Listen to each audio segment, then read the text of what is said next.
Hello, friends, and welcome back. Welcome back. Welcome back to another Saturday Synth stream with me, your host, Young Chomsky. Let me just pop open the chat here. So it's Saturday night. I'm Young Chomsky, and here we are. I want to thank you for joining me. I just kind of scrambled to get through my pre-stream routine. I like to be fresh for my stream. Brush my teeth, do a little, swish a little mouthwash. I hope everybody's doing okay out there. I know things have been really intense in a lot of ways these last few days, these last few weeks and months. I still wanted to, keep this going for you all and for me. For me, and I have a feeling some of you probably relate, playing music, listening to music, sharing music is a really cathartic thing. It's a way for me to kind of, I don't know, it's something that is a constant for me, and that's kind of what I appreciate about it. We all have different ways of relating to music and art and creativity, but it's a refuge, right? In times of trouble, not to quote Simon and Garfunkel, but I have got my little synth corner, and what I like so much about that, one of the things I like so much about that is I can go and it's going to be there for me, regardless of what else is happening. So yeah, hopefully we can spend this hour or so and talk about music and talk about synths and share something and learn something, and that'll be a good thing, even though there's a lot of other fucked up things happening. Also hope that the audio and video is looking okay. I think it looks like it is. Yeah, I think I solved the last time we were flipped horizontally. It looks on my phone like that is fixed, so that's great. And yeah, we are going to be joined in a little while by my good friend Chris Wade, whom you may know as the producer of such illustrious podcast experiences as Chapo Trap House and Introducing. You may or may not know that Chris also is an electronic musician, and he's gonna be performing for us, and we're gonna catch up. We're gonna shoot the shit. We're gonna look at his rig, yeah, it's gonna be a fun time. So Chris will be joining us shortly. Oh, I am still flipped on your end? I'm not seeing it on mine, but well, I don't know. Maybe next time. Okay. Well, I'm sorry. We're doing our best out here. That being said, all right. I do like to start every one of these with a little bit of a tutorial. Share a little synth secret, if you will. Now, Synth Secrets, some of you might know, is actually the name of a series of articles from Sound On Sound magazine, which I was just returning to the other day. Really, if you've never seen it, incredible resource. So if you're into this stuff, absolutely look it up. All the archives, it was years ago they were published, but they're all online. Dig into those. You can learn so much. I go back to them. I first saw these things years ago, and I still am discovering things. So this will be pretty short. But what I wanted to talk about tonight was talk about how I would make like a pad sound, like a string pad. And in the process, I'm going to talk about two different ideas of creating that pad. The first one I want to discuss is pulse width modulation, which some of you, this might be old hat, others this might be a really new concept, so I'll go into it a little bit. And then another way of kind of building up a pad sound that I'm going to demonstrate on the Prophet 6 that would not be possible on the Juno, which is where we're going to start. So come on over and let's check it out. We're going Steadicam mode. Let's see, which side am I plugged into? Can we reach? All right, so let's see. Again, I apologize if this is shown up reversed for you. That's probably, oh yeah, it does look reversed, huh? Yeah, that's annoying. Well, I'll try harder next time to fix it. But it's more about hearing and understanding the concept. So, all right, what we've got here is I just really quickly put in a basic sequence of some chords into this thing. Okay, I'm just going to bring the level down. This is running into a reverb, but this is your initialized patch on your Juno, right? Everything is fully, initialized patch, right? Nothing's going on. So, what are we going to do? And we're in manual mode, no preset. So what are we going to do? We want to make this a nice kind of lush string sound. Now we've got these nice major 7th chords. It already sounds kind of nice, but we can do better. And especially this reverb. This is the Strymon Blue Sky. It's kind of doing something nice for it. Actually, if I pull that off, ooh, it does a lot for it. Let me bring that.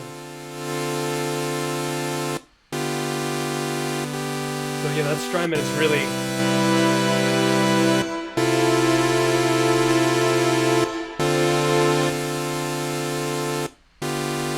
That really adds a lot to it. These are nice pedals. All right, so I'm going to leave the Strymon out so we can just focus on the sound of the synth. So if you remember, if you were here a while back when I did the very first,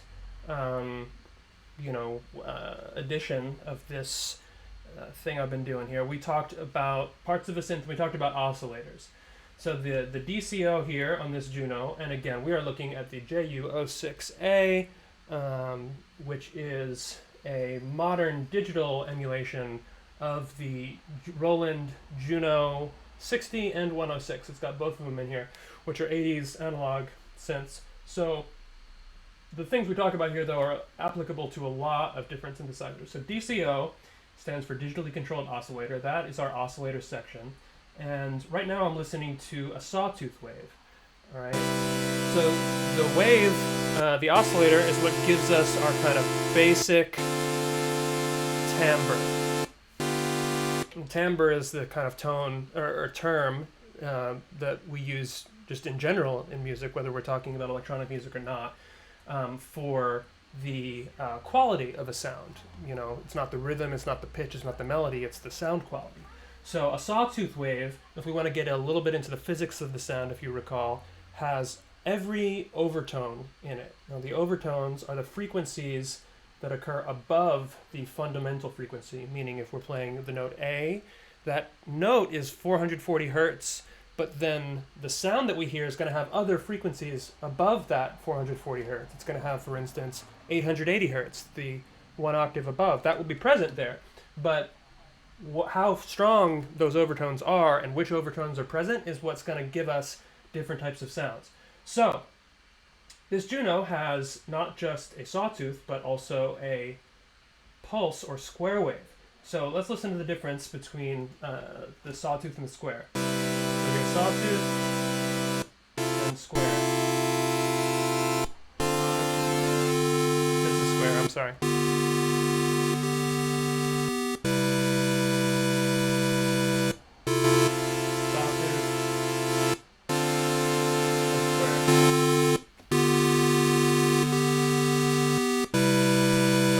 So, again, to talk about the physics of it, the difference is that the sawtooth wave has every overtone in the harmonic series, and the square wave only has, gosh, I always forget, I think it's the odd overtones, or the even overtones. Somebody in the chat can say the answer, but one of them is missing. I think it's all the even overtones are missing. So that gives it that kind of reedy, hollow sound. We also have a sub oscillator. ignore that for now. So, okay, finally getting to the point. What is pulse width modulation? So a square wave is really just a special case of what we call a pulse wave. Now, if we were looking at this, you can kind of see the shape that is printed on the panel here. Square wave means it's 50% the waveform on and 50% off. That's called the duty cycle. I'm trying to think of an intuitive way to explain that, and I'm failing to. But basically, that is what produces that square wave. But we can change the duty cycle and make it, you know, the larger or smaller percent of the time, so it becomes, you know, not a square, but more of a rectangle, or the term we would use is a pulse wave. So you can hear that manually as I move this knob, PWM, pulse width modulation, and I'm going to do that, and I want you to listen to the timbre and how it changes.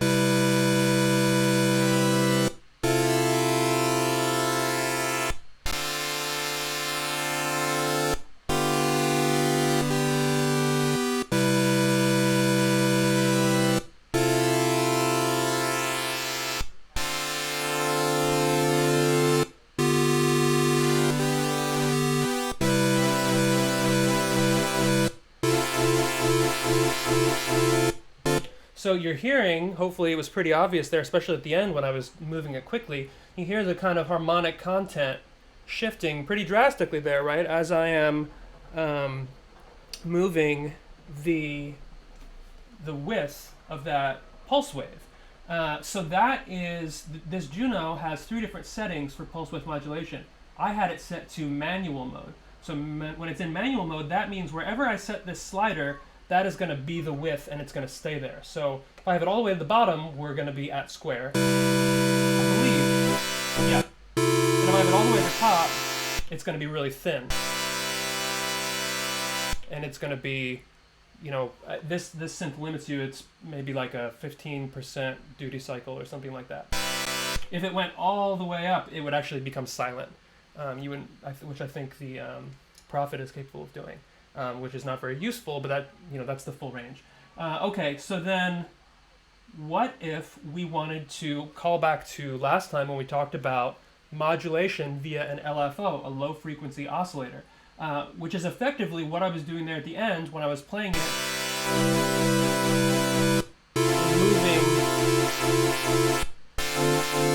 moving my fingers. Okay, so that sounds kind of cool, right? That gives it some motion. It almost sounds like a string section. You know, there's some chorusing effect to it, right? There's some movement. So that's pretty cool, but I don't want to rock my finger back and forth on it. But that is the perfect application of an LFO. So what I can do is switch this to LFO mode. Now I'm controlling that sliding effect, that movement of the pulse width via the LFO over here. So now this pulse width modulation knob is not just going to set the width of the pulse wave, but it's going to set the distance that it rocks back and forth, essentially. All right, so listen for that, and then we're going to be controlling the rate of that LFO with the slider over here.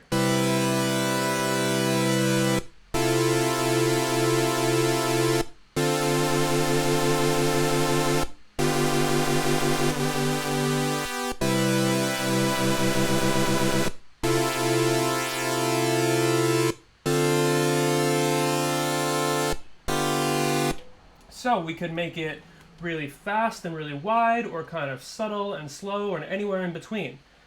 So that is essentially pulse width modulation. The last setting here is envelope, which exists on the Juno 60, not on the 106, and that is going to modulate the pulse width according to the envelope setting, which right now I don't have any kind of envelope setting. You wouldn't be able to hear it. We're going to ignore that for now. We're going to stick with the LFO. So I'm going to go with kind of a moderate and a slow setting. The other thing is I'm going to give it a little bit of a delay.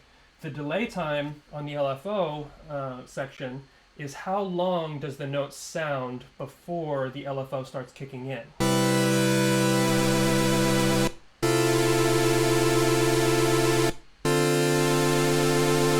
So you'll hear it there.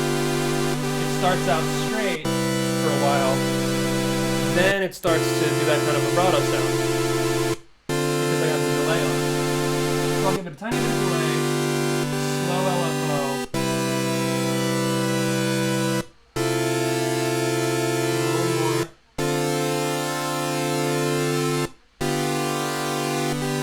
And that's going to be the basis of our sound. So then from there, let's dial in our envelope, and we're going to give it some, we're going to bring up the attack. So we talked about this a while ago. I'm not going to go into a ton of detail on the envelope, but we're going to bring up the attack section so it fades in. Then I'm going to bring down the sustain a little bit and bring up the decay, so it's going to fade in and then slowly, well actually I'm going to give it kind of a short decay, so let's listen to that.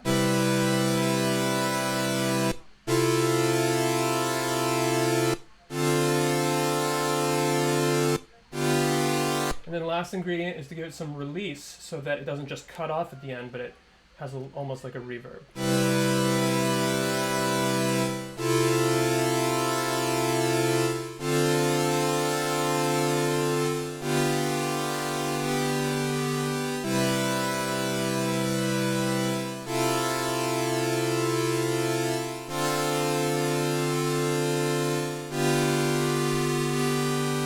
So you should, that's a pretty decent envelope. Hopefully you're hearing that kind of subtle motion in the sound. Now I don't have the Juno chorus on, which would give us even more of that kind of sound, but we just have a single oscillator, but we can hear that kind of movement, and that movement is coming from the pulse width, the LFO modulating that pulse width. It's exactly the same idea as when I was in manual mode rocking this knob back and forth. Last thing I'll do here is I will bring in the sub-oscillator to give it some bottom end. You know, imagine an orchestra.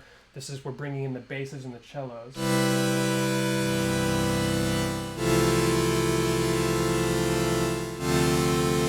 And then I might have said that was the last thing. Not quite the last thing. I'm going to bring down the filter cutoff, and then I'm going to modulate that cutoff a little bit by the envelope. So here's how that sounds.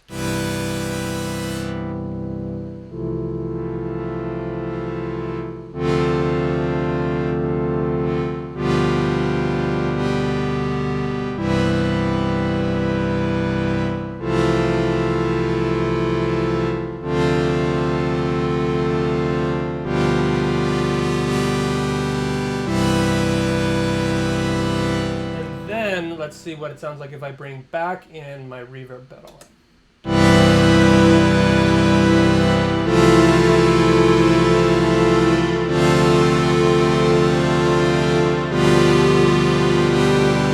That is a pretty huge reverb pedal. Last thing, just make it sound extremely cool. This reverb pedal has a mode called Shimmer, which adds like an extra sound an octave up. Let's listen to that.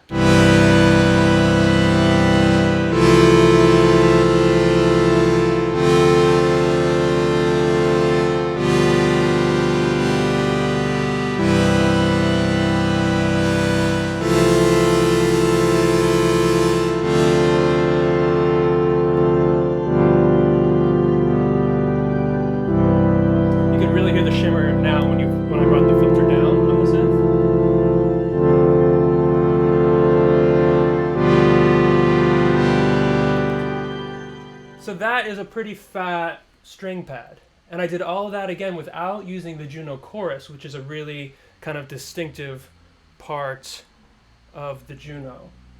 So the real key there is using that pulse width modulation to get that kind of subtle movement, and you might say another real key is this reverb pedal, because that made a pretty huge difference. All right, I've kind of gone on long enough there. I was gonna demonstrate another idea, but I want to bring in Chris. So let's go back into stationary mode here.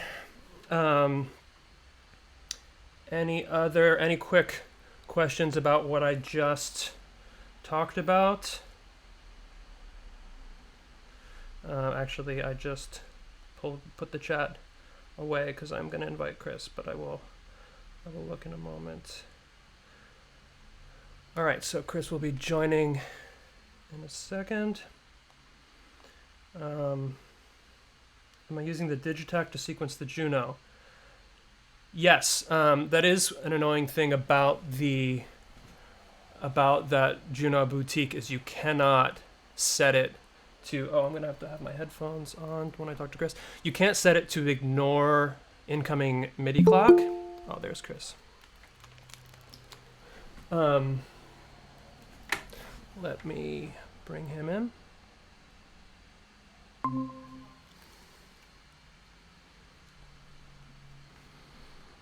Yo. Yo, what's up? How you doing?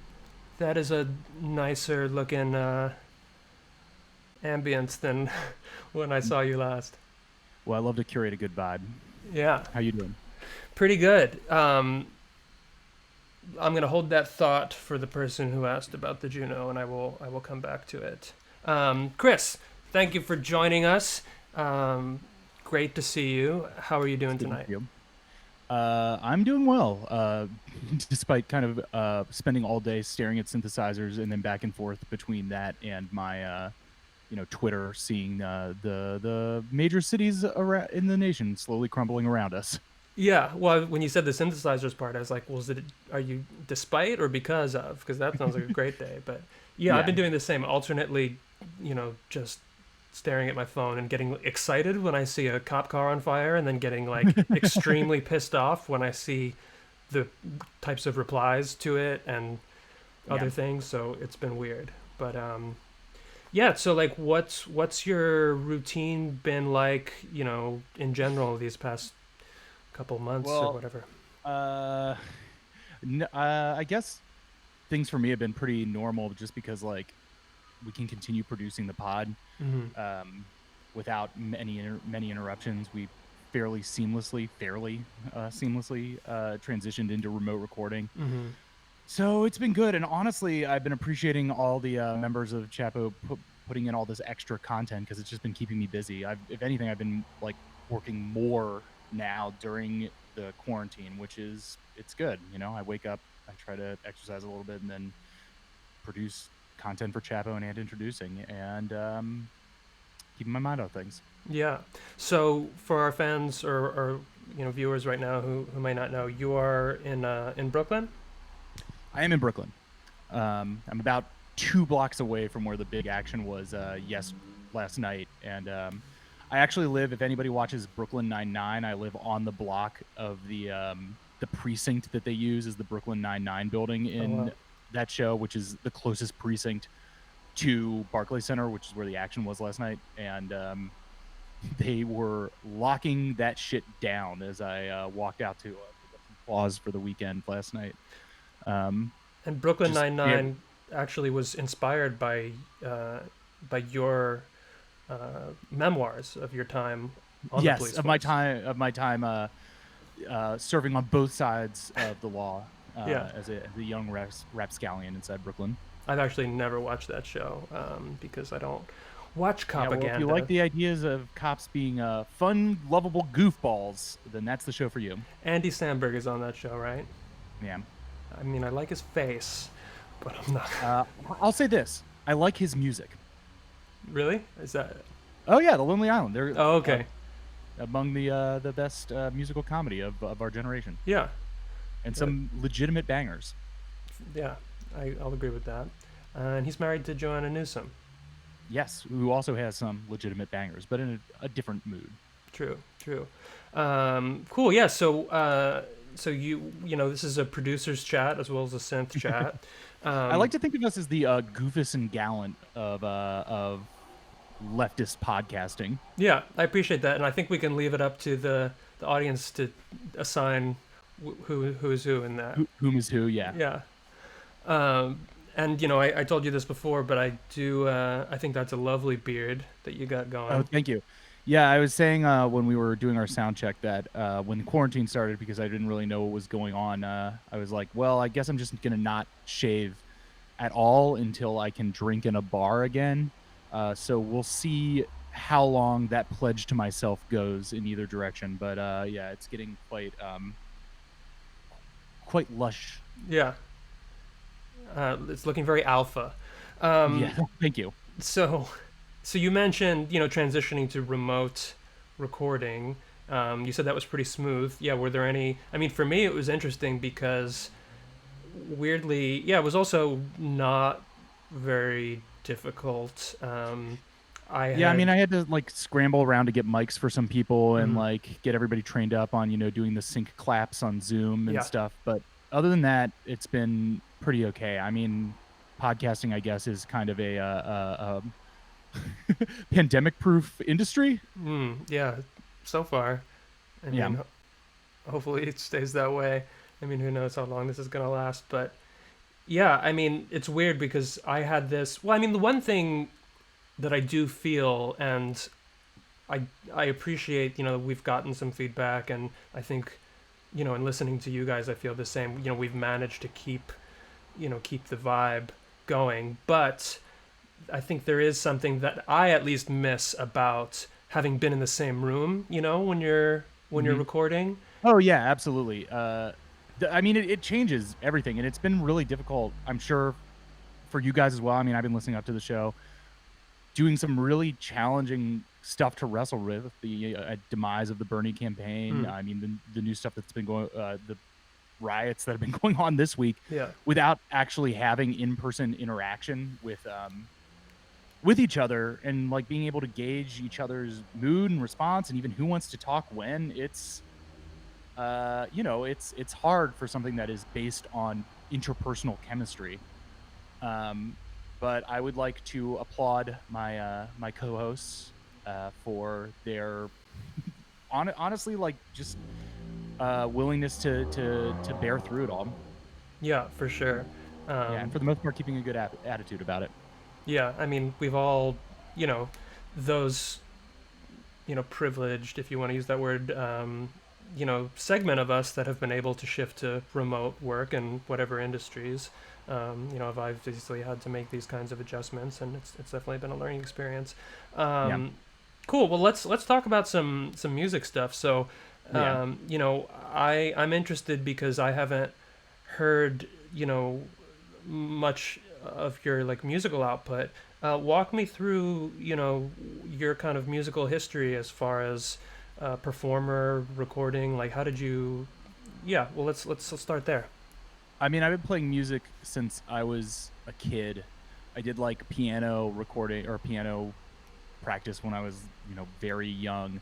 But I honestly think that the way that I learned piano kind of destroyed a part of my brain that was right, which is good for like intuitively understanding music because my method of teaching was I basically had an instructor who would give me a piece that was at the limits of my skill at the time, make me memorize it and play it to perfection, or as close to perfection as I could get, and then set it aside and go to the next piece. So no musical theory or anything. And it Sure. wasn't until I took up guitar and had a really good intuitive guitar teacher who like taught me how to understand how music works rather than just like memorizing and playing pieces that I got into it. And then from there, I picked up guitar. I played clarinet for a while. I played piano. I played bass, which is probably the closest to spirit instrument for me because you know uh, lowest effort, highest impact Hmm. instrument, especially if you're playing it in a rock setting.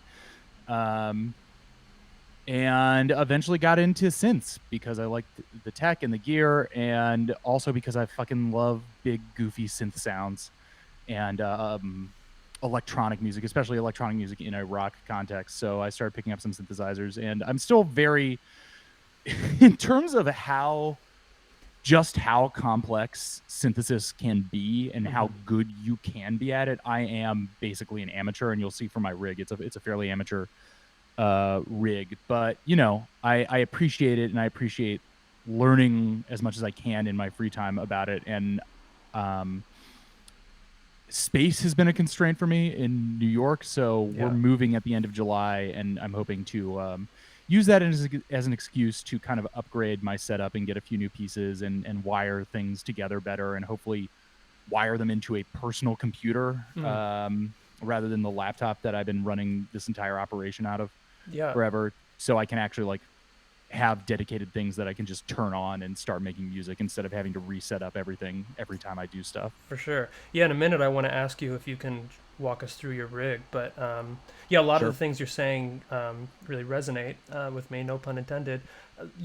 I appreciate what you're saying about, having let's say, a simple rig or a simple approach, or amateur, however you want to say it. I mean, to me, one of the things that I find so exciting about synthesizers, especially the way they are, the market for consumer, gear is these days, is I find it's so accessible, I think, and that's what I hope that I can, kind of show people with this stream, is that you don't have to be a classically trained musician.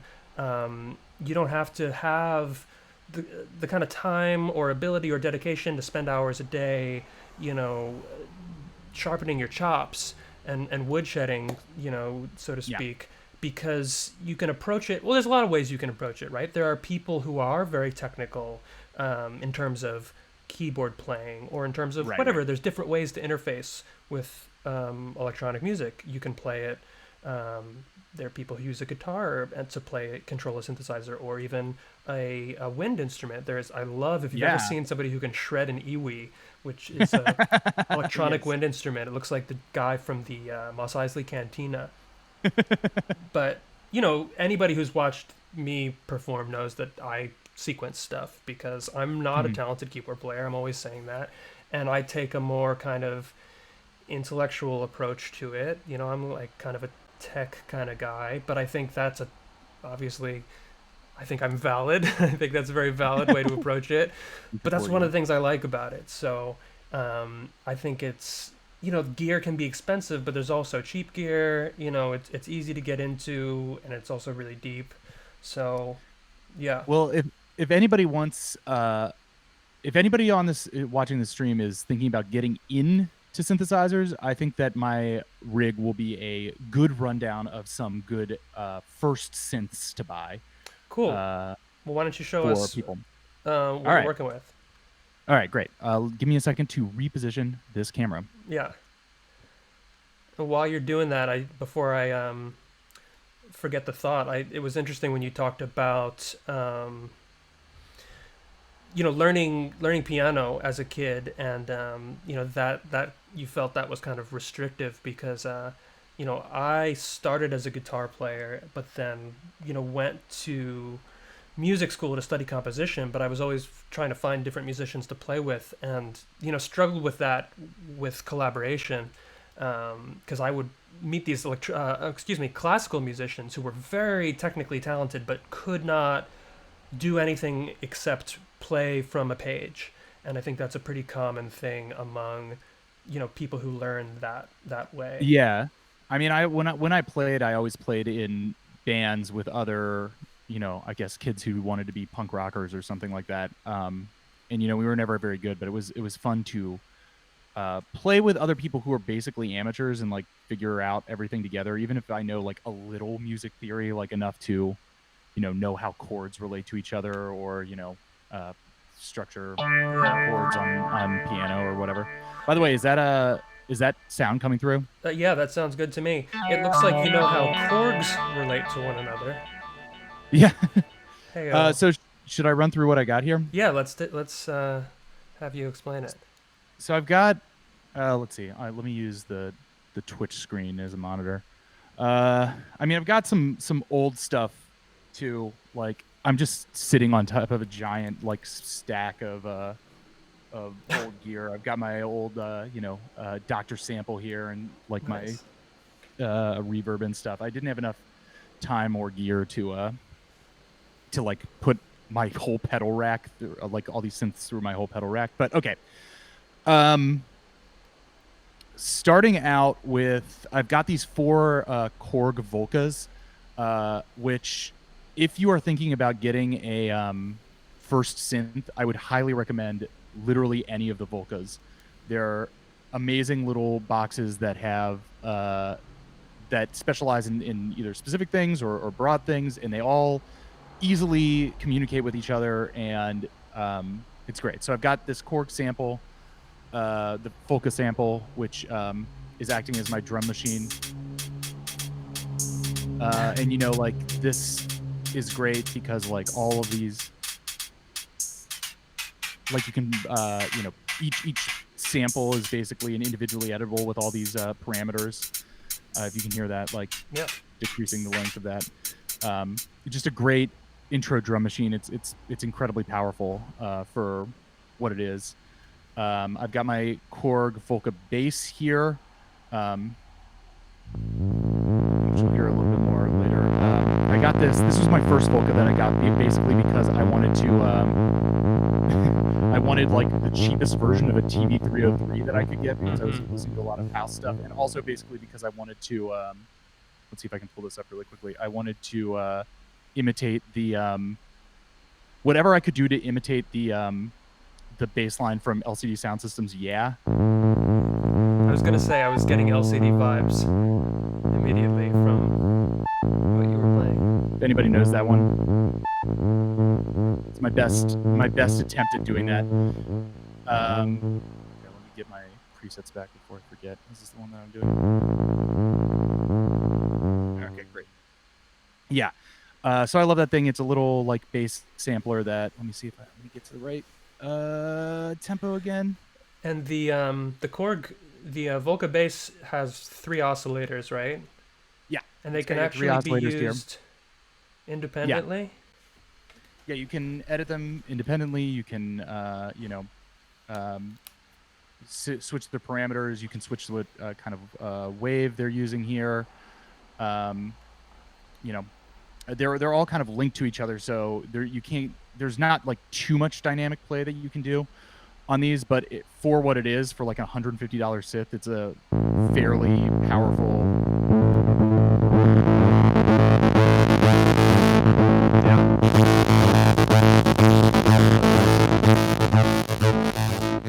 It's also pretty easy to find all these used generally on eBay or Craigslist if you look around. Yeah, and the other thing, as I'm sure you know, if you're worried about how you would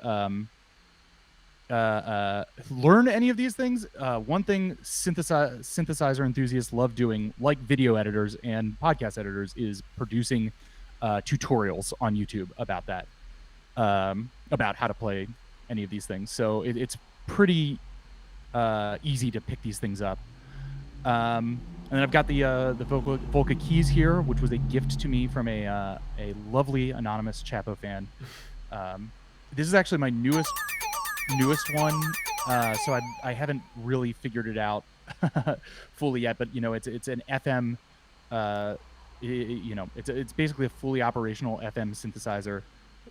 So that's the Volca FM, right? Yeah, the Volca FM. And actually, unfortunately, I think mine has a problem with its sync, so it doesn't really play well with the other guys. But you know, some gift. For what it is. Yeah. And then finally, this guy, which is a truly insane thing, the Volcom Modular. Have you ever seen or played with one of these? I have not, but I've heard things about it. That's like a West Coast. Yeah, exactly. Which I don't understand at all. Yes. It is a little difficult to start figuring out, and this is another one that I'm like just really cracking into. But it's extremely powerful and extremely interesting, all the things that you can do with it. And also, if you're like learning synthesis, this is a really good tool to start with, just because it makes you wire the thing yourself, and plus you get to play with patch cables, which is always really fun. So you get to know how, you know, the various pathways are being triggered, and like what you're actually doing to the sound as you work with it, which is fun and interesting. Yeah, for sure. I'm a big fan. I mean, I don't own any of them anymore. I have bought and sold several of the Volcas. You know, I've talked about this before. I think buying synths is great, selling synths is great, buying used synths is great. But the first hardware synth I ever bought was a Volca Keys, and I got a Volca Beats at the same time. You know, I'm a big fan of the one knob per function, you know, idea, which is basically how all these work, how mostly all the synths that I own work, because as much as I'm a nerd who likes to fiddle with things. More than that, I like to make music, and I like things that are accessible and immediately under my fingers, as opposed to, when you're designing a synth, there's a trade-off you have to make between, kind of physical size. If you have 1,000 different functions in your synth, it would be massive, physically. So synth designers hide those under menus. You've got to like push buttons. I used to own the Oberheim Matrix 6, which was a great sounding synth, but literally it's barely an exaggeration to say it was like programming a VCR. It had this these membrane buttons, and this is what synths were like in the early 80s, when it was like after the era of like the Juno, and then anyway, it was just, you could get really great sounds out of it, but it was not immediate. It wasn't like very interactive. So I love, for instance, like this Prophet 6 module. I love these little Junos. So yeah, cool. Anything else you want to along point those out? lines, another great one is the Microkorg, which is such a workhorse. This is the first thing I've got. I've had this thing for like 12 years. I've had it long enough that the C# key no longer works. Yeah, this is another good like intro synth, just because it literally comes printed with this like graph right here, and it is really good to like learn what the parameters mean, because basically each of these knobs on the side picks a different like Y category from this chart, and then you can adjust them with these knobs on top of it. You can just look at the thing and know how it works. It's incredibly intuitive and really good to figure out, like, what cutoff means when you're changing it and stuff like that. For sure. Microkorg is a classic. Whenever I see a Microkorg, I kind of have this weird flashback where I get concerned for its safety, because when I was in college, I had a friend, and we were at this like house party, and I think he was doing a cover of like a Unicorns song. Hell yeah. Which, yeah, great band. But then at the end, I don't know, he was like really drunk. The point is, he had a Microkorg, and we used to like play together and record together, and that Microkorg was like a prized thing, and he just smashed the Microkorg and just kept throwing it. We were like, Dan, not the Microkorg. Yeah, he destroyed it. And I mean, like, it was cool, but like, we cared about that Microkorg. No, I would rather destroy. Look, if I want to look cool, I would destroy a guitar on stage. Yeah, the Microkorg is precious. Exactly. No, and this is so great to see, because it is like a very basic consumer model of synth, but then like you go see live music, and all the time you see this guy on stage. For sure. It's like one of the most basic synths you can get, but I always am tickled when I'm seeing a band and look up and be like, oh hell yeah, there's my Microkorg. Yeah, love that boy. Yeah, so you're a Korg man. I'm a Korgman. Well, I mean, a lot of my synth buying came out of what I wanted to get to play live and actually create music. So you see this like RX-15. There's like a vintage, like shit level Yamaha drum machine, which is, not intuitive to program, but it has great drum sounds that sound like how I want drum machine drums to sound. So I've used this guy to just like record, like not even programmed anything, just like set up a drum pattern and just record the audio of it into like GarageBand or something, and build songs. Nice. Off of that, just because I love the tone. But yeah, a lot of the stuff was like, I got this because it was powerful and simple, and as somebody said, I got it in 2008. So if I wanted to play like Attack, somebody in the chat was shouting that out. Like, you can do all that kind of stuff with this thing, and I wanted to play live music, so that's why I got it. Hell yeah. Cool. So I understand you have something that you're going to perform. I do. This is a little jam with most of these Volcas. We'll see how it goes. This is like the first time I played live music in front of people for probably like 3 or 4 years. Well, this is an experimental space, so. Yeah, so I'm extremely nervous, and we'll probably fuck this up. And don't judge me by my amateur synthmanship. There's no mistakes on SynthStream. Yeah, there's no mistakes on SynthStream. All right. I'm going to start with a little like ambient modular thing, and then move into a kind of a sample and bass fueled something. I don't know. We'll figure it out. Awesome. All right. Whoa, 1 second. I'm going to tweet about this. Okay. Stream, please hold for tweet. We are. There we go. Watching the tweet. Okay. All right. Let's see how this goes.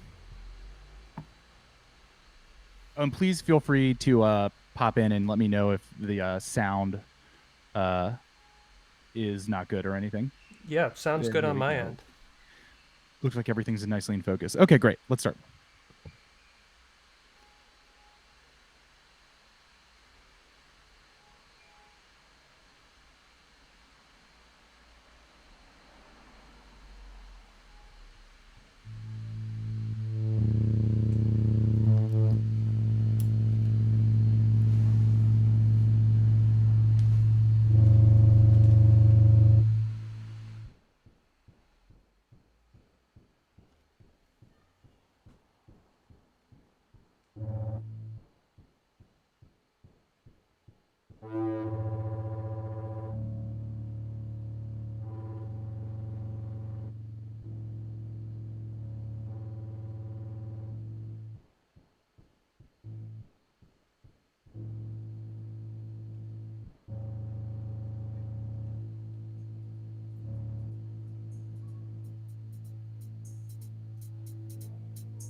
Yeah. Hell yeah. That was cool as hell, man.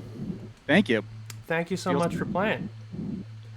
I just want to share, Boromir in the chat says, and I think this is apt, cyborg motorcycle gang swerves through streets of Neo San Francisco after apocalypse. This music plays. So I was feeling that as well. I am also feeling that. Yeah, that was super dope. I mean, one thing that really kind of jumped out and it was making me reflect, if I can kind of self-crit for a moment, you know, when I'm doing my music, I think something that I tend to have trouble with, maybe it's because of my roots in like pop, but I have a hard time like letting my tracks breathe and stretch out. And I love how you did that so well in what you just played. Well, I mean, yeah, it's just like, I mean, when you've got the fucking beat going and this, I mean, that's why I love this bass synth so much. Mm-hmm. I mean, like,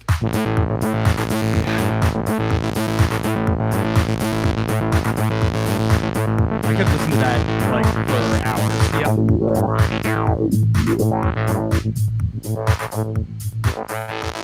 Anyway, I won't subject people to any more of that. Yeah, well, then that's the other thing too. I was thinking about as you played, and one of the things I try to kind of draw attention to here is that, on the one hand, all these concepts of synthesis are common, from one instrument to another. Many of them are. A filter cutoff, a low-pass filter is the same idea, regardless of what synth you're working with. On the other hand, the design of a given synthesizer and the constraints and options it gives you has so much impact on how you relate to that instrument and what you create with it. And I think you hear that, in the piece that you create out of those, Volcas. It is an outgrowth of the kind of human instrument interaction, so to speak. I mean, that music that I just played would only be possible because of the way that these four instruments talk to each other. Right. And so that then when I sit down here and like look at my gear and be like, what do I want to do? What they are able to do with each other affects what I make out of it. And that's kind of the beautiful thing, right? Because I think I've even said this on Chapo that I feel like constraint is one of the best things for creativity. For sure. And you kind of like when you have a certain number of parameters or whatever, and then you have to figure out what is the most you can make using those things. It kind of allows it, for me at least, it allows me to feel even more creative because I like the structure. Yeah, I'm always saying that. Yeah, I mean, like, in theory, there's no reason you couldn't have made that exact same product with a computer and all software, right? But, like, would you have? Would the tool have led you to that? Exactly. Yeah. So even if I do, because I would like to get better at music software, music, all in the box, like DAW systems better. I mean, I honestly would love to try my hand at producing some actual electronic dance music in that way, but I think it will always come back to at least one element that's in the physical world. Yeah. And it's funny to think of these things as live instruments, but you like I mean, what's the difference between twisting a knob and strumming a string? Yeah. No, for sure. I mean, I think, feeling, it's hard to describe until you've actually done it. But, I used to be a software guy and I don't want to knock it for anybody who's like just trying to dip their toe in the water, because there's great software that's free. And also there's guys that I listen to. I mean, off the top of my head, I'm into synthwave. I think Mitch Murder, if you've ever heard that name or his music, I love the way his shit sounds, and as far as I know, he works entirely with software, and like you would never know. It sounds fantastic. That being said, that is the funny thing about like what that guy does is then he tries to look at a piece of software and be like, how can I make this sound like a physical, like one of these physical synths? Yeah. Which in a way is its own form of like constraint and structure and rules and stuff, which is also funny in its own way. Yeah. But to me, that feeling of turning that knob and getting that instant, that feedback, as opposed to clicking on a screen and drawing, an envelope with, with your mouse. It's a different form of inspiration for me.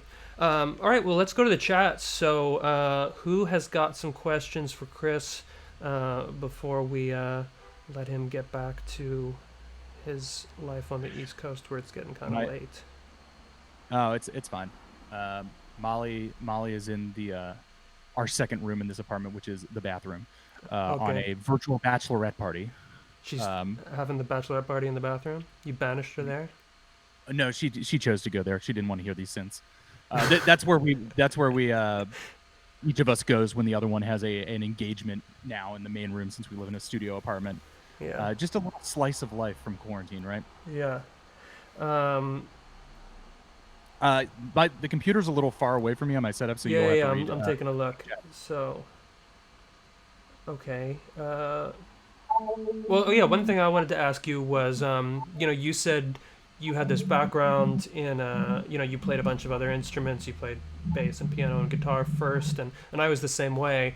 And for me, it was actually, I wasn't really into electronic music. I came to it kind of backwards.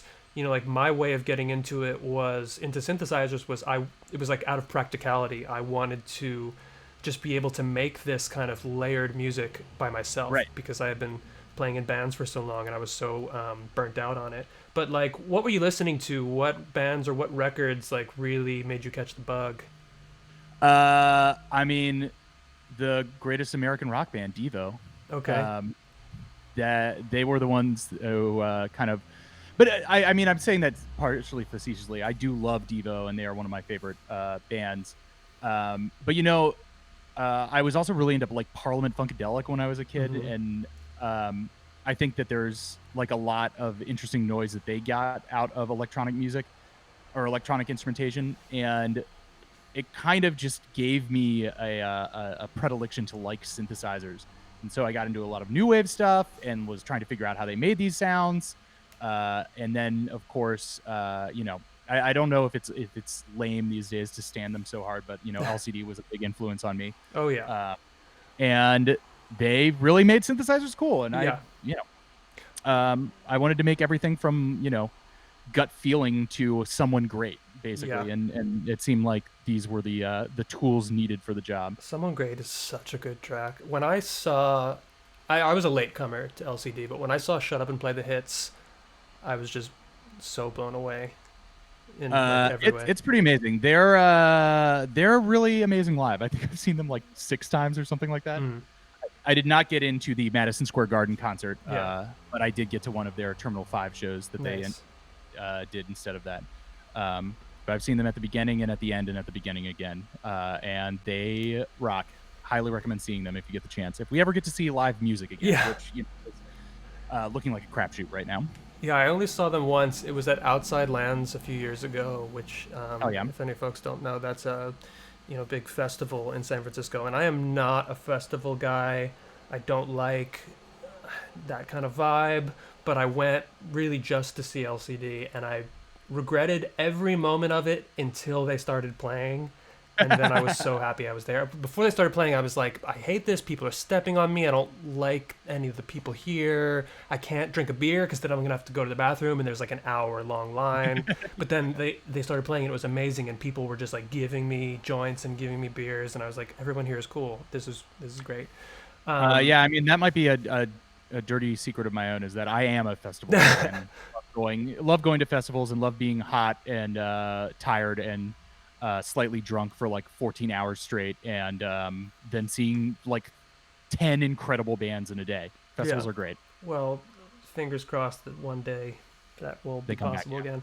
Okay, so we got some questions here. So Lizzie MD wants to know, what haircut did you have in the MySpace era? I did not. I would argue that I've never figured out what cool is, but I was not like a scene kid or a hipster kid. I always tried to grow my hair long, but it just doesn't do that, which is why I'm wearing this hat today, because I haven't gotten a haircut since like January. Yeah. But I always wanted long, like flowing locks, but my hair is too wiry and it just goes out. Mm-hmm. I feel that. If you want to see me with long hair, you can look up my web series, Band Practice, which is a lot about being in a band and feeling like a loser but wanting to be cool, and jokes about synthesizers and stuff like that. I tweeted about it maybe a week or so ago, but Nice. check How it can out. we find I'm really that? proud of it. Is it? It's on. It's on my YouTube page. I don't fucking know how to find it. Okay. Well, Chris Wade Band Practice, or YouTube Chris Wade Band Practice, the series, Nice. if you want to find it out. All right, check that out. PP77 asks, Chris, out of the two, who's the best French electronic group, Justice or Daft Punk? I mean, you got to go with Daft Punk. They fucking rule. I mean, it is kind of funny when you like really dive into it about how much of Daft Punk is just like how much most of their biggest songs are just like one-to-one samples of other like more obscure songs, but that's what makes them good. They know what to steal and they know how to make it sound great. Yeah. Justice is really good. Actually, I have a really funny. I saw Justice at a New York area music festival, and it was one of the most like classically French electronic musician things that I could imagine. Which is they go on, they play, they've got the huge cross, Apparently there's a rumor that Justice are big, like just press play guys. Like they don't really do anything live on stage, but whatever. It sounded great. They were playing all their hits. After about 15 minutes in the set, it just all the music cuts out and it just goes to a high pitched keening wail, the sound system, and like just one of the Justice guys like comes up to the front of the stage and they're like smoking the entire set. Because I think it's with you. It's not us. And then after like 2 minutes of that, they just walk off stage, and that's the end of the show. That sounds ideal as a performer. Kraftwerk were notoriously. I remember a video that went around a while back where somebody was in the balcony and they zoomed in. They were like, "Yo, this guy's just checking his email." Like you could see they had iPads, but like that's fucking baller. Well, but they're Kraftwerk, and they like literally created it all. So you know what? Let the guy check his emails on stage. But I don't even think I think that's cool. Like that was their whole thing, right? Like having mannequins on stage and sort of like drawing attention to the fact it's like this is robot music, you know? Right. My other favorite thing is along those lines is I heard that one of the keyboardists for Can would sometimes just put a brick on the keyboard to weigh the keys down and then go take a smoke break. During the sets. Yeah, it's called a drone, my friends. That's the good kind of drone. Yeah. So my friend Extra Life Disco, who is also a very talented musician that everybody should check out his channel and SoundCloud. He wants to know, what's the last concert you went to before quarantine? Holy shit, that's a good question.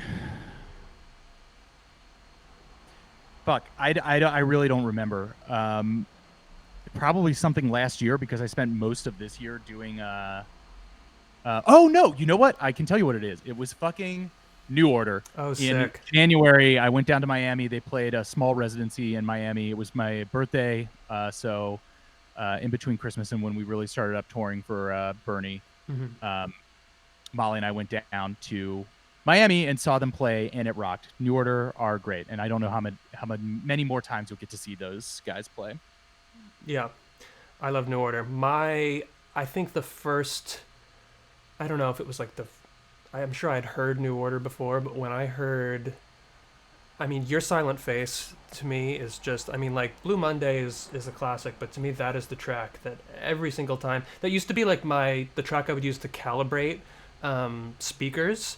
Like when I would look for different monitors, I would always put on, because I just feel like it has the full range of frequencies and just sounds so amazing. And I would try to it's such an amazing track, and it still sounds like so good. Yeah, like trying to treat my room when I moved into a new apartment, or like I would always try to compare my mixes. It's like, okay, making that string pad that I was doing at the beginning of the stream, play that, and it's like, okay, then put on Your Silent Face, and it's like, nope, don't quite have it.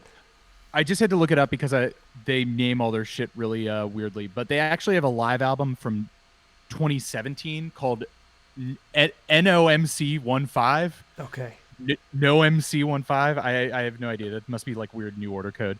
That's actually really good for a older band playing stuff off their newer records. They sound amazing on that album, and highly recommend if any New Order fans who've been like, hey, what have New Order been up to for the last 30 years?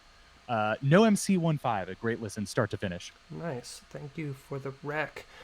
We have Everest wants to know if you like OPN, One O Tricks Point Never, and if you have a favorite album of his. I don't like them enough to have a favorite album. I will say that I do appreciate what they do. And their score for Uncut Gems was really great. And that documentary, the YouTube doc about making that score is a really good watch. Okay, I didn't know about that. What's that doc called? Again, I'm recommending stuff on YouTube that I don't know the actual name of. I'm sure we can find it. It's like look up 101 trick. What is it? 1 point tricks. 1 Tricks Point Never. I think I might be saying it wrong, but I believe that's how it's pronounced.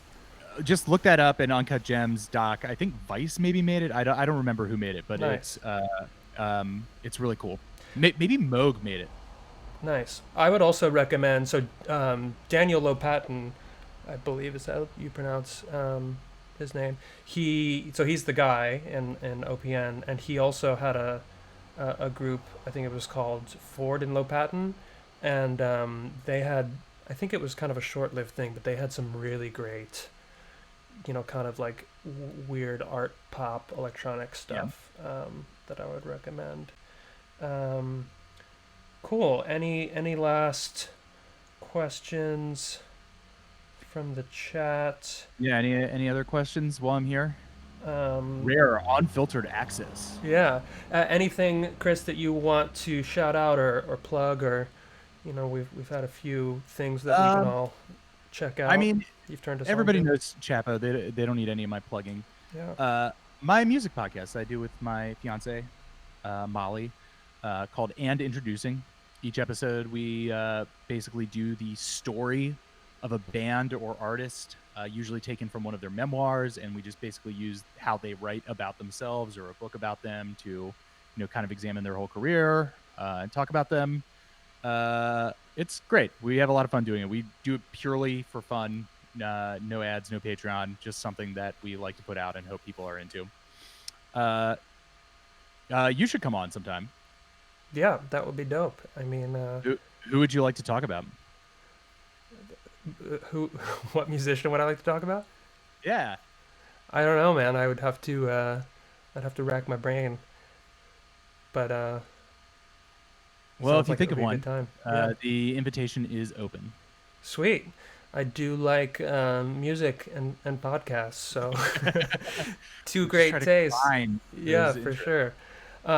Awesome. Well, Chris Wade, thank you so much for joining us. Everybody, you probably know Chapo Trap House, but check out And Introducing wherever podcasts are sold. Please do. And yeah, thanks so much for playing. I really dug that piece. Is there anywhere we can hear more music? Are you planning on recording or doing anything more? Someday I will. Someday I will make more music, but I have a SoundCloud somewhere, a personal SoundCloud. I think it's called like SoundCloud, like DJ Day Job was the name that I gave myself on there. Also impossible to find, but I have some music that I recorded for the web series and for other projects that I've done. I did a remix to the to Mike Duncan's Revolutions theme from the Revolutions podcast. Cool. That's on there. If you're sticking on for a second, maybe I'll try to real quick look that up and then throw it in the chat. Yeah, put it in the chat. Awesome. Okay. Yeah, well, I hope you do, because that was it was a lot of fun listening to you play. Oh, actually, I'm signed into Twitch as Chapo Trap House right now, so I will email you the link Okay. or DM you the link, and you can put it in the chat. All right, sounds good. All right, Chris. Well, enjoy the rest of your night. Thank you so much for joining us. It was great chatting with you. It was great listening to you play. All right, great. I'm gonna sign out of this thing. Okay, I'll talk to you later. All right, bye. Peace. Cool. All right, taking off the cans. That was great. Thanks, Chris, for joining us. Just fixing my hair here. All right, so last thing I'm gonna do here is I am going to play a little piece of my own, and it's gonna be interesting. It's gonna be pretty different from what Chris played, and it's gonna be a pretty short one. Just moving the microphone out of the way. Sorry if you heard a little jostling there. Yeah, I'm just gonna do a little short piece, and then well, we can chat for a few more minutes, and then we can say goodnight. This one, let me talk to you for a second while I load this, because I had my little tutorial thing loaded. I think that it was this one.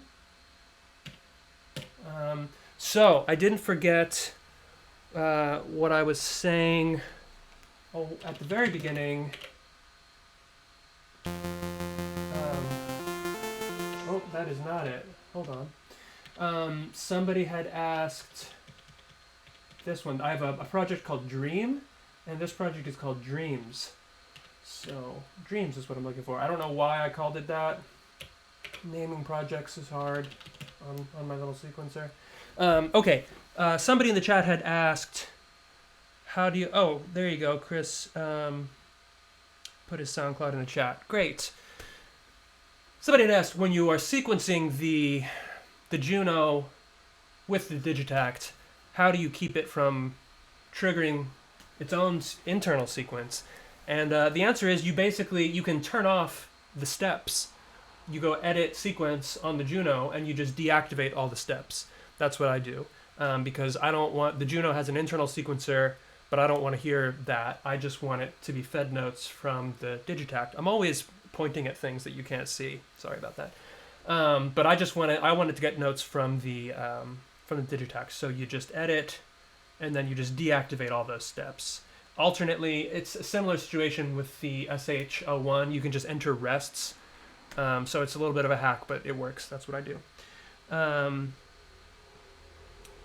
Asking if we're going to upload this. The streams are always available on Twitch for a week afterwards. So you can go see them. And I think there's a way to save them longer term. I honestly have not been bothering with that because I have kind of a lot on my plate, but maybe I'll look into it. And I don't know, sometimes I kind of like the idea that this is just like an ephemeral thing, that it's live, you know, like people can just tune in live. I get it that people can't always be here at this time. Okay, I am gonna play this little thing now, so I'm gonna see. It might be a little tricky again to get a good shot. Yes, I didn't have time to like stack up my books here that I usually put on my chair.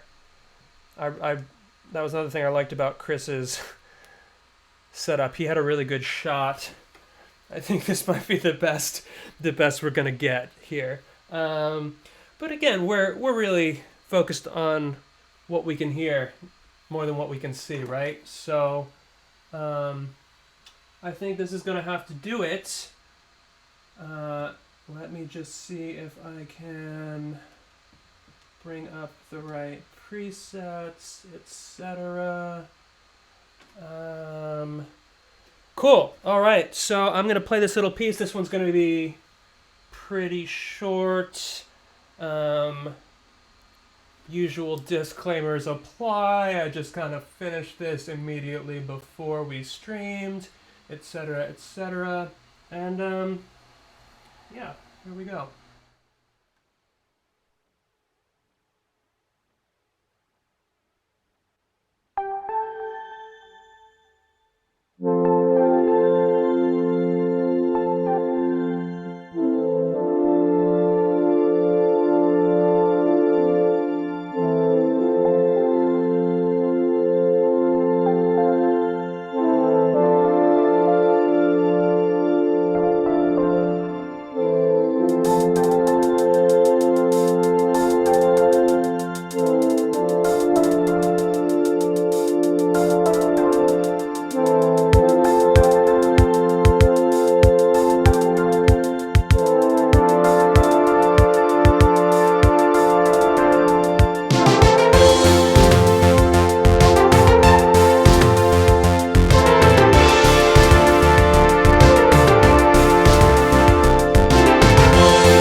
have it.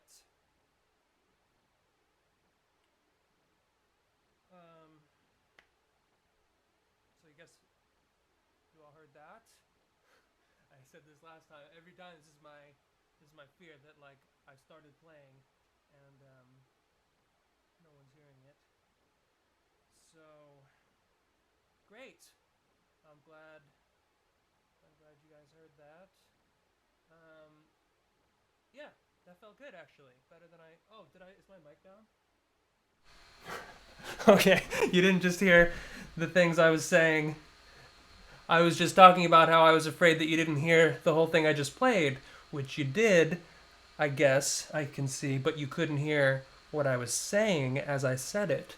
But that's not as important. But I figured it out, because I remembered a minute ago when I turned the mic down. Anyway, cool, that was fun, that felt good, I enjoyed playing it, thank you for listening. So, great. I think that's about it. Hello. Any questions before we wrap up another successful synth stream? This was a lot of fun. I really enjoyed talking to Chris. I really dug what he played. I think it was a really interesting kind of contrast. You know, just a different kind of a style of piece.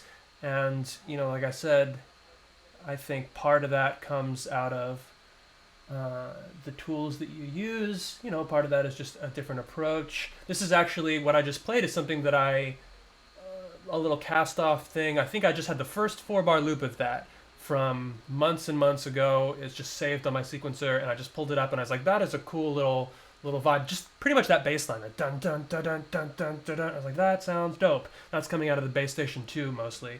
And I was like, that really needs to be, that has some legs to it. So I just kind of, mostly in the past 2 days, came up with the rest of it. Could use more pulse width modulation. Yeah, I will try to modulate those pulses a little bit more. You can check out my music in the TrueAnon podcast, for one. That is my main musical outlet these days. Most of the time, I tried to not have this happen, but I've often said this, that, you know, it's the last thing I do. I edit the whole thing, and then I'm like, all right, cool. I just put notes. I'm like, transition here, and then I'm like, all right, I'm done. Just gotta fill in those transitions. So it's like midnight, and I'm like, cool. Just gotta record something, which is like the most creative part of it for me and the most fun part. But it's usually, you know, it's maybe like a Wednesday night, and I have to like work the next day, and it's not ideal to be doing that last thing late at night and then uploading it. But yeah, I try as much as possible to record new original music for those little transitions. A lot of times people ask me, like, what's this from? And it's not from anything. It's just for that. But you can also go to soundcloud.com/YoungChomsky, and the Young Chomsky has a hyphen in between, because there is somebody else who is Young Chomsky with no hyphen. I don't know what that guy's doing. But yeah, I haven't put anything new on the SoundCloud in a while. I am working on some new recordings that will hopefully make their way into the world soon. And so thank you to everyone who's asking me that, but I don't have anything to tell you yet. But, you know, I go back and listen to some of that. I tweeted a link to this track I did a year and change ago called Watching You, which is like a cover / remix of The Police, you know, with Sting. And it's basically about police surveillance and brutality and like the carceral state. And I was like, damn, I still feel good about it, you know, like that was a fun listen. So that's on there. I mean, there's a lot of stuff on there, and it all stands up. How long have I been playing? I mean, I picked up the guitar. You know, it felt late at the time. I was like 16 when I started playing guitar, and I remember a lot of the other kids I knew had been playing guitar since they were like 10 or 11, and they could like play the solo to Stairway, and I was just like figuring out how to do palm muted power chords, and I could not do it. And I was like trying to play Blink-182, and like my friends would not let me join their band because I wasn't good, and it was really depressing and frustrating, and I just wanted to, it made me really want to woodshed, and I did. I spent a lot of time practicing guitar. A friend of mine just sent me this video that he uploaded to YouTube. It's of like his dad's home video footage of our high school Battle of the Bands, because I was really into Spinal Tap in high school, and we dressed ourselves up as like an 80s hair metal band, and we played all like, we did Heartbreaker by Pat Benatar, because we were not, precocious or clever enough to play original music. But also in that Battle of the Bands, if anybody knows the band Into It Over It with Evan Weiss, he went to my high school. We were like friendly. We did theater together. So his band, he was in my Battle of the Bands in high school. His band, I think that was called, what were they? The Progress. That was their band at the time. So they were in the Battle of the Bands, and they won. And I remember being like, oh, The Progress. I don't even like their music, because I didn't, but like, they were good. They were like a legitimately good band, and we were just covering Pat Benatar. But yeah. But the point is, I watched that video and I was like, fuck, I was good at guitar. I had this Gibson Les Paul, which years later got stolen out of my car. But I had renter's insurance, and they paid me like $3,000, because that's what that guitar is worth. I mean, that was a cherished guitar. I was so bummed it got stolen, but I did not buy another guitar. I was like a guitar teacher then for a living, and I was like, not a good living. And I was like, shit, this is gonna be months. I'm gonna just coast on this for a while. I'm just gonna cash that check, because you don't, when you get paid for like getting some shit stolen, you don't like have to go out and buy the thing, So anyway, I never bought. I have my Mexican Strat over there, which is my first ever electric guitar. I mean, I just don't play guitar anymore. Like, I still remember how, but point is, I was fucking good at guitar. It's like I was good at Spanish in high school, and sadly, no more. I mean, I could get it back, I'm sure, but yeah, it was fun to watch. I mean, I looked very goofy, unlike now when I look very cool, but I sounded like I knew how to play. Okay, someone asking, can I do a stream tutorial on how to approach sequencing or general workflow for multiple synths? I mean, that's a great question. I would have to think about how to do that. I do appreciate, I would love to hear what people want to learn on these streams. This is, it is challenging to do. In my mind, one of the nice, when I joined Liz and Brace on the kind of truth streams, the nice thing about that is you don't have to do homework for it. Or that's how I feel anyway. I don't like doing homework. It's like I got a lot of shit to do.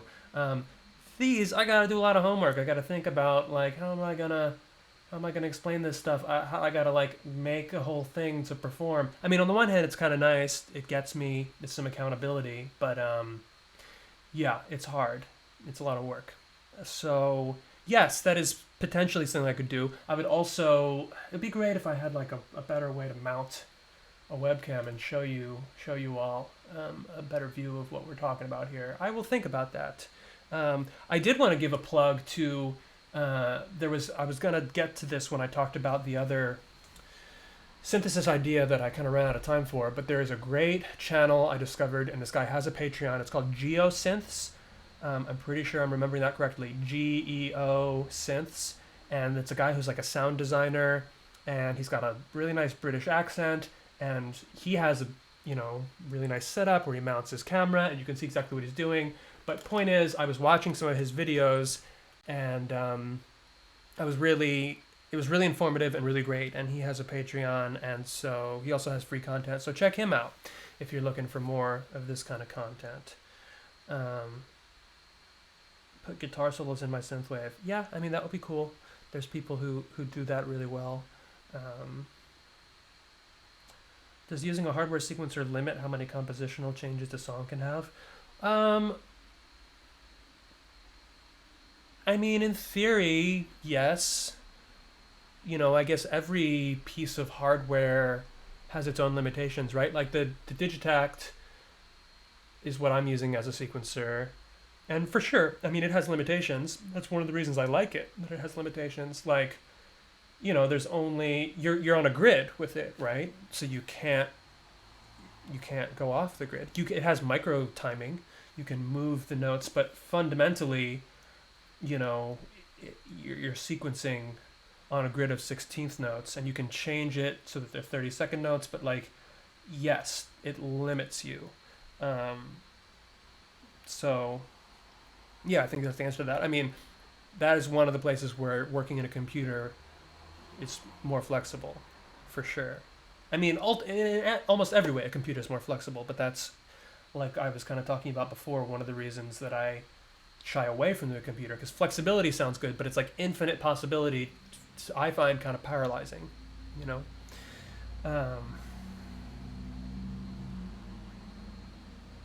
Yeah, it would be cool to do. I did a few streams ago, kind of a song exploder type thing where I showed how I built up a little piece. But I would, yeah, if people are into that, I could do something like that again. Um, I got a Korg mini log without really knowing anything about it. Is there anything else I'd need with it? Uh, Nothing you need. I mean, a Korg mini log is like what? It's like a four voice polysynth, I think. I mean, so if you just want to play, you know, need is, I can't tell you what you need, but if what you want is to make more sounds, you're going to need other synths. If you want to make, percussive sounds, you're going to need, some kind of percussion machine, whether that's a sampler or some kind of synthesizing drum machine. But you can just multi-track, record into a computer or whatever, and layer your mini log, to make up for the fact that it only has four voices and only, monotimbral, meaning you can only play one sound. So if you want to have a bass line and then have a lead and a pad on top of it, that's three different timbres, three different sounds. So you would have to multi-track those. So you would either need some kind of like looper pedal if you wanted to do it live, or multiple pieces of multiple boxes, right? Like that's one of the main reasons, people who don't know understand sometimes, like, well, why do you need more than one synth? They all do the same thing. It's like, well, you look at an orchestra, and why is there more than one kind of instrument? I mean, A, they sound different, but B, like, if you have a trumpet or a trumpet section over here doing one thing and you want to have another thing happening, you got to have other instruments. So that's kind of the idea, right? Like if I get a mini moog and it's playing a bass, that mini moog might also be able to play a lead, but not at the same time, because every mini moog is monophonic. It can only play one note at a time. Even if you have a polyphonic instrument, though, it still might be monotimbral. It can only play one sound at a time. Some synths are bitimbral. You can split the keyboard and play two different patches on it at once. But ultimately, they all have kind of limitations, unless you've got some kind of like workstation keyboard that can do a million different things. But those tend to be kind of jack of all trades, master of none sort of thing. I don't know. And you get into the kind of menu divey thing where you get less control over the parameters. All right. Any last questions? Otherwise, I am going to sign off and grab a bite to eat. But yeah, this was a lot of fun. Thanks everybody for joining for another synth stream. I hope that this was informative. I hope that this maybe was a bit of a respite, from some of the pain and uncertainty that we're all dealing with in the world right now. Some of us obviously more than others, but I'm really glad to hear from folks that are telling me that this is inspiring or informative. And feel free to message me and let me know if there's anything in particular that you want me to talk about on these. If you have messaged me and I haven't replied, I'm sorry. But do feel free to do that. I'm interested in what folks want to hear on these, because I know some people are coming to this with no prior knowledge. Some people probably have a lot of prior knowledge. Um, cool. So if you're in San Francisco, I will see you out in the Mission on Wednesday. I understand we're going to be protesting 4 p.m. starting at Mission High School. So I'll be there. And I believe tomorrow Liz and Brace will be back for another Truth Stream. And next week we'll be back to gaming. So we're going to pick up with The Dig. Not sure what's going to come after The Dig. Open to suggestions on that. I'm probably going to stick in the same general genre because I really enjoyed playing through Fate of Atlantis and I'm really excited to keep playing The Dig. So next Saturday I will see you same time, same place. I'll be playing The Dig. The following Saturday I'll be back with more synths and still have to do a final confirmation, but I'm pretty sure that we're going to have a guest that I'm really excited about. I mean, I'm excited about all the guests that we've had. So it's really fun for me when folks are willing to join me on here and share their music. So, all right, folks, thank you so much for joining me again tonight. Stay safe out there and keep synthesizing. I will see you next time.